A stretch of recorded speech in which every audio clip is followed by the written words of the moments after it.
Olá pessoal, seja bem-vindo mais uma vez ao canal Conhecimento Aplicado. Eu sou o George e hoje vamos dar continuidade à nossa playlist sobre mecânica automotiva e vamos falar sobre o Supercharge, que é um componente que ele é meio que rival do turbocompressor. E aqui é uma aula simplificada onde eu vou falar por alto sobre o Supercharge, né? Existem basicamente três tipos, a gente vai falar detalhadamente sobre eles. E se alguém tiver interesse, porque isso não é uma coisa muito popular aqui no Brasil, então aqui eu só estou passando a título de realmente de conhecimento, né? Então se você é novo no canal, não deixe de se inscrever, né? E se você já é um veterano, já conhece aqui o nosso conteúdo, não deixe de largar aquele like, isso ajuda bastante, né? Não custa nada lembrar. Então vamos lá, o que é que você vai aprender nessa aula? O que é um Supercharge, o seu princípio de funcionamento, os tipos de Supercharge, os principais componentes do Supercharge e as vantagens e desvantagens do Supercharge. Então lá, o que é um Supercharge? É um componente que tem por finalidade realizar sobrealimentação no motor, ou seja, é a mesma finalidade do turbo, né? Só que ele tem uma característica em especial, ele funciona através de uma correia. Ele aproveita a potência do motor para poder gerar o compressor, diferentemente do turbo compressor, que ele utiliza, no caso, os gases de escapamento, né? Então aqui nós temos uma ilustração mostrando aqui que a correia, ao se movimentar, né, o virabrequim girando, movimenta uma correia. Aqui não está demonstrado os esticadores, mas aí movimentando essa correia, movimenta o compressor aqui em cima. E ele tem particularidades bem diferentes, além dessa, no caso do turbocompressor, né? Então aqui é uma visão por dentro, no caso esse aqui é onde parafuso, e aqui é onde vai a correia. Então muitos desses têm acoplamentos mecânicos, né? Que faz com que, tipo o ar-condicionado, né? Como é que se chama? Uma embreagem eletromagnética, e tem caixas de redução muitas vezes aqui dentro também, não só alterando as polias, né? A maneira mais fácil de você mudar a velocidade do Supercharge é alterando o diâmetro das polias. E o Supercharge, ele é um compressor de ar, né, de deslocamento positivo. Então, qual é a principal vantagem? No caso, esse tipo aqui de parafuso e o tipo HOTS também, que eu vou falar sobre ele. Qual é a principal vantagem dele? É que ele tem uma capacidade volumétrica por ser constante, então você consegue calcular com muita facilidade para aquela especificação de motor, né? Diferentemente do turbo, onde se você não tiver uma tabela prévia, você não consegue calcular. Aqui não, apenas com, no caso, o volume por revolução, você já consegue ter uma média bem precisa de como você pode utilizar já o Supercharge. Então, quais são os principais tipos dele, né? Então, nós temos vários tipos, na verdade. Temos tipos de palhetas, vários tipos, mas popularmente, basicamente, ficaram esses três como considerados melhores, que após anos vêm se demonstrando muito bons, que são os de parafuso, os tipo hot e os tipos centrífugo. Esse tipo hot, eu não sei basicamente o que seria exatamente sua tradução, mas seria tipo uns lóbulos, né? Que giram entre eles. Então vamos olhar aqui. Então temos aqui o tipo HOTS, aqui à esquerda. Observe que ele é como se fosse um parafuso um pouco mais reto aqui, sem ter esse formato de espiral característico dos parafusos. E cada lado do HOTS, né, tem lóbulos que são iguais. Observe aqui que eles são geometrias iguais. E o ar ele entra paralelo, no caso aqui, ó, paralelo não, perdão, perpendicular no caso, a disposição do eixo, né? Então ele tem essa característica.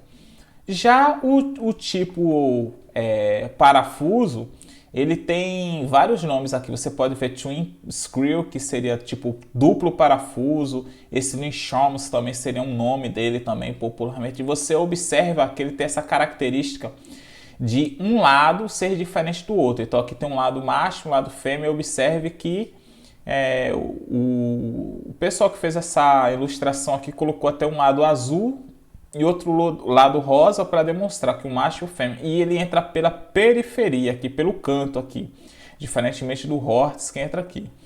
E esse da direita aqui é bem interessante, que você deve estar olhando assim, não, isso aqui é um turbo compressor, já conheço. Não, ele é um compressor centrífugo também, só que ele não é de deslocamento positivo, como esses dois aqui. Ele é um compressor centrífugo, então ele pega a correia do motor ao girar, ele tem uma caixa de redução que aumenta muitas vezes, 10 vezes a velocidade do motor para poder girar esse compressor aqui. E claro que esses daqui que são de deslocamento positivo tem um aumento progressivo da pressão, enquanto esse aqui centrífugo não tem um aumento tão progressivo da pressão assim, muito semelhante ao turbo. Então, inclusive, por isso que ele é o menos popular, né, desses dois aqui. Eles já não são muito populares.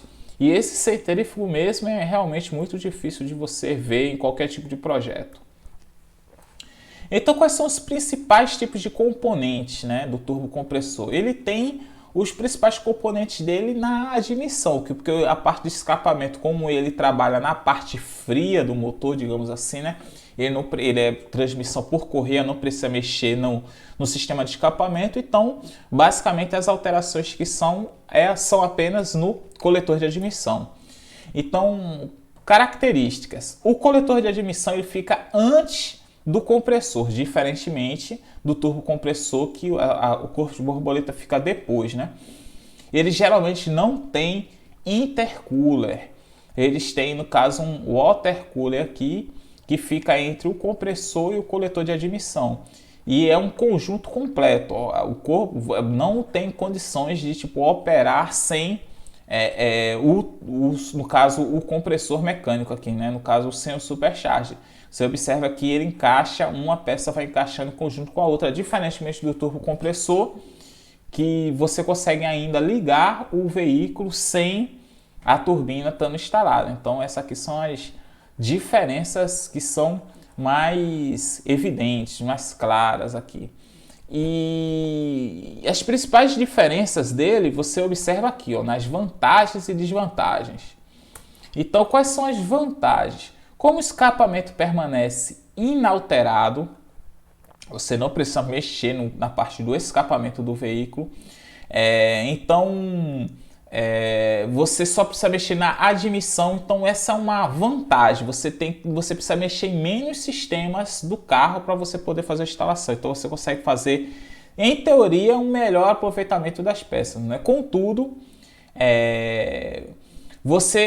por ele ser um sistema que precisa da correia, você não consegue instalar ele de qualquer maneira. Então você precisa instalar ele apenas em uma disposição onde você consiga esse melhor acoplamento da correia. Você consegue pressurizar o ar desde baixas rotações, né? Então esse é a principal vantagem em relação ao turbocompressor. Enquanto o turbocompressor você precisa de uma alta rotação para poder gerar as pressões, aqui com baixa rotação você já gera pressão, né? E a pressão é constante, sem retardo. Você, ao pisar no acelerador, você tem uma pressão totalmente linear, sem ter um disparo da pressão como ocorre no turbocompressor. Agora, quais são as principais desvantagens? É um sistema muito mais caro e, além de ser caro, a manutenção ainda é cara. É difícil encontrar onde vende os componentes para reparar. Quem repara é muito difícil encontrar, principalmente aqui no Brasil. E ele, por ser acionado pela correia, ele não aproveita aqueles gases de escapamento do motor, né? Então, por ele não aproveitar esses gases de escapamento do motor, ele aproveita uma potência útil do motor. É como se, entre aspas, né, ele ficasse com o sistema de ar-condicionado o tempo todo ligado no veículo ali. Então, ele consome muita energia desse motor. Então, essa é uma principal desvantagem. Então, esse aqui foi um vídeo rápido, curto, para poder explicar por alto o sistema de supercharge, né? Se vocês tiverem alguma dúvida, pode deixar aí nos comentários, com certeza eu respondo. Ou eu posso fazer um vídeo especificamente sobre cada um deles, né? Caso alguém tenha um interesse. Eu vou fazer um vídeo depois comparando vice-versa, fazendo gráficos aqui entre o turbocompressor e o supercharge, para que essas diferenças fiquem mais evidentes, né? Por causa que tem um, tem outro. Basicamente, essas vantagens e desvantagens de cada um já explica porque tem um, tem outro. Mas eu posso fazer um vídeo compactando cada um deles suas vantagens e desvantagens de um único vídeo para isso ficar mais evidente. Então, se você gostou, não deixe de curtir esse vídeo, compartilhar para algum dos seus amigos, caso eles gostem do mesmo conteúdo, queiram aprender também. Se inscrever se você não é inscrito e comentar se você tem alguma dúvida ou sugestão. Eu estou aqui aberto para receber qualquer dúvida, qualquer sugestão, qualquer comentário que venha a melhorar cada vez mais o nosso canal. Então, muito obrigado e até a próxima.